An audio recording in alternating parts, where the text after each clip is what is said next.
বছরের শেষে এসে জেগে উঠেছে চীনের বক্স অফিস। একসাথে 5টি বড় বাজেটের সিনেমার রাজত্ব চালাচ্ছে প্রেক্ষাগৃহে। তবে বছরের প্রথমে উল্লেখযোগ্য কোনো সিনেমাই আশানুরূপ ব্যবসা করতে পারেনি চীনে।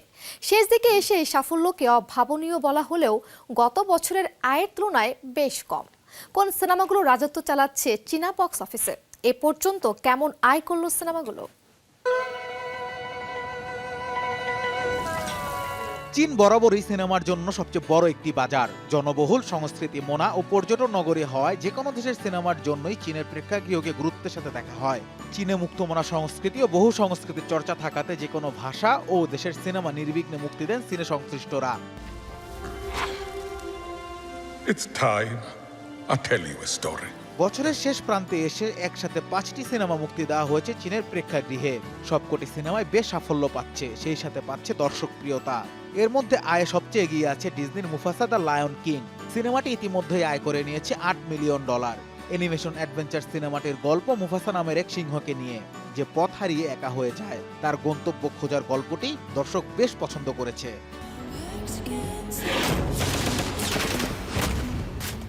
হংকংয়ের সিনেমা সবসময় চীনের সিনেমা বাজারে অন্যরকম প্রভাব বিস্তার করে, কেননা অ্যাকশন ও ক্রাইম জনরার সিনেমার জন্য খ্যাতি রয়েছে হংকং সিনে ইন্ডাস্ট্রির।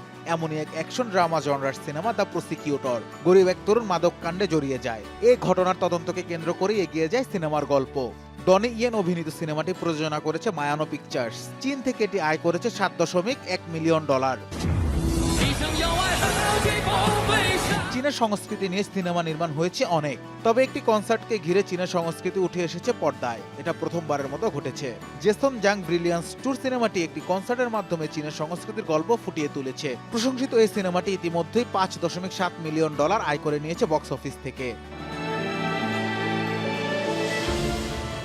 এম্পিরিয়র মোশন পিকচার্সের সিনেমা দ্য লাস্ট ড্যান্স মুক্তির পরপরই বেশ সাড়া ফেলেছে চীনা দর্শকদের মাঝে। দারুণ গল্প নির্ভর সিনেমাটির আয় $5.1 মিলিয়ন। অন্যদিকে চীনে দীর্ঘ সময় ধরে দাপট দেখিয়ে যাচ্ছে হার স্টোরি। সিনেমাটি এ পর্যন্ত প্রায় $4 মিলিয়ন আয় করে নিয়েছে। তবে এত আয়ের মধ্যেও খানিকটা ঘাটতি রয়েই গেছে, কেননা এই বছর চীন বক্স অফিসের আয় $5.8 মিলিয়ন, যা গত বছরের চেয়ে অনেকটাই কম। 拉黑他。你配不上甜妹，我劝你放弃。 আনাস ইমরান, শোবিজ টুনাইট।我是他妈。